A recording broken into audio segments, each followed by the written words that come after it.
Hello guys, and welcome to the first video on my channel. It is a very special video because it's the first episode in a brand new series that I am calling the Wellington Wanderer. We're going to take the Wellington Phoenix and start in the Hyundai A-League to try and build our way up to Champions League glory. We're going to have to work through a lot of leagues and fight through a lot of battles, but I think we can do it. But we're starting in New Zealand with the Wellington Phoenix because that is where I'm from, New Zealand. If you don't know where New Zealand is, it's right next to Australia, and it's pretty famous for Lord of the Rings if you haven't heard of it. But we're going to start off, and it's time for us to meet the team.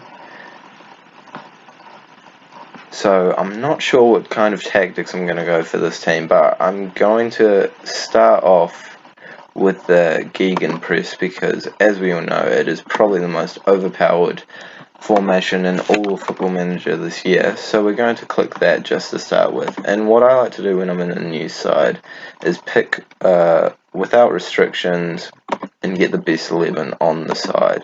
And straight away some names are going to jump out at you, some names that you might recognise, hopefully you recognise. The most notable one, probably Gary Hooper, who only just left from Sheffield Wednesday, a championship side, and came all the way down to the Hyundai A-League. I don't know if that's the best career decision ever, but we're going to stick with it.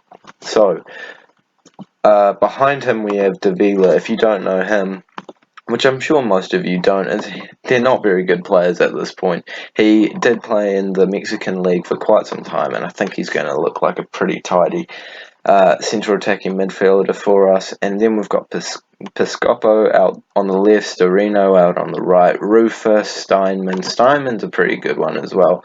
4-star current ability, 4.5-star potential. He was tipped to be a pretty good player way back in the day in the Bundesliga. As you can see, he's played 8 games in the Bundesliga, but I think he just kind of fizzled out, as you can see, because he is in our side. Anyone that is going to be a world-class player one day is probably not going to be playing for us. And Stephen Taylor is another name that you might have heard of.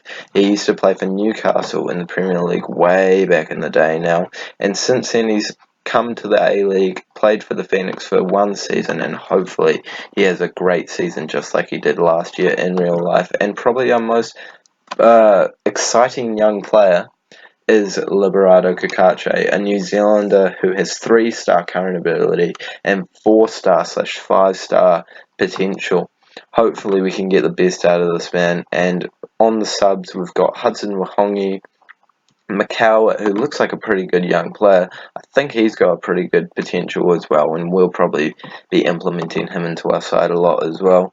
Got David Ball, who I've talked about previously to a lot of my friends, saying that he's going to be a great player for the Phoenix, and so far this season in real life he has not been bad. But that's our whole side, and we're going to see what I can do with it now. We have made a lot of changes to the side. We've put Gary Hooper in advanced forward because I feel like that's the position, the role that will work best for him. It's what he's suited to, and I've experienced a lot of good stuff from advanced forwards this year. We've put Ball in attacking midfield and moved Davila out to the wing. Unfortunately, can't really play out in that position, but I'm going to try and train him out there just to hopefully give him a wee bit of a boost into that position. Hopefully he can play well. I didn't want to drop either of them, so I feel like this is a pretty good compromise. Roof has been moved into a box-to-box midfielder because I think because of his stats it does seem like he could do okay. The only thing he's really lacking in is the shooting and the decisions and a bit of mental stuff, but I think he'll do a pretty solid job for us in there.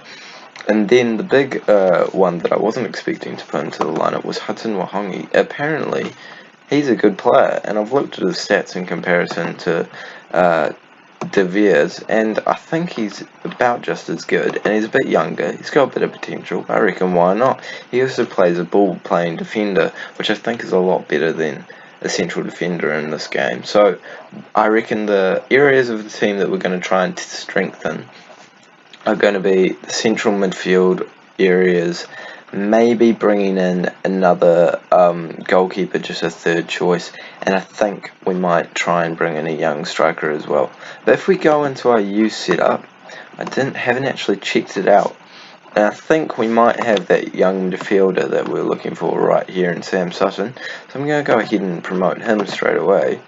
And then I also know Ben Wayne is a solid young striker who I think we can put into our starting side as well.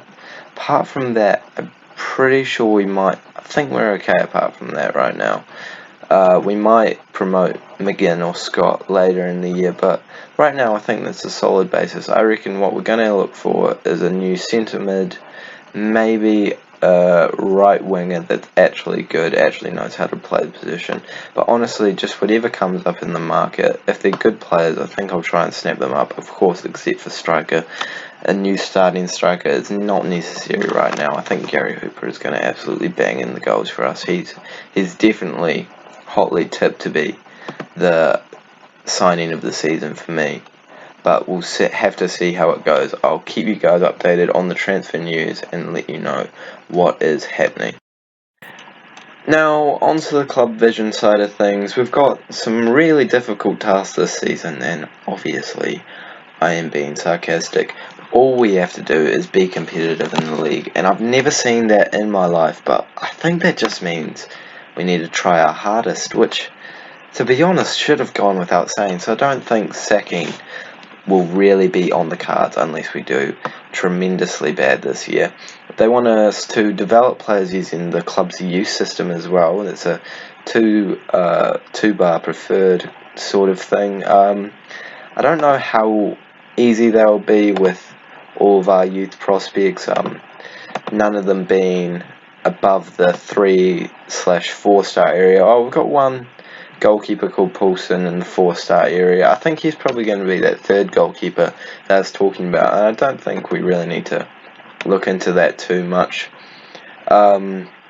So hopefully that just sorts itself out. I don't know if we'll be here long enough to really care about the youth system, and they want us to reach the quarterfinal and the FFA Cup, which should be quite easy.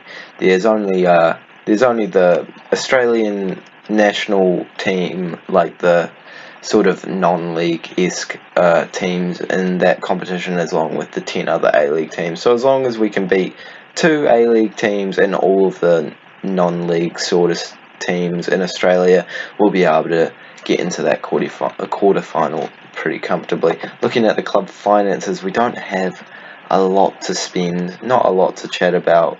If you look at the budget, there's a 48,000 in the wage budget and 101 in the transfer budget.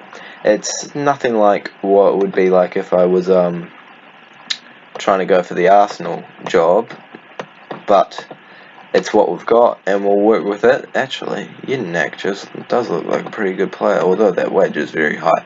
But I think that's where we're going to end the first episode. Thank you guys so much for watching.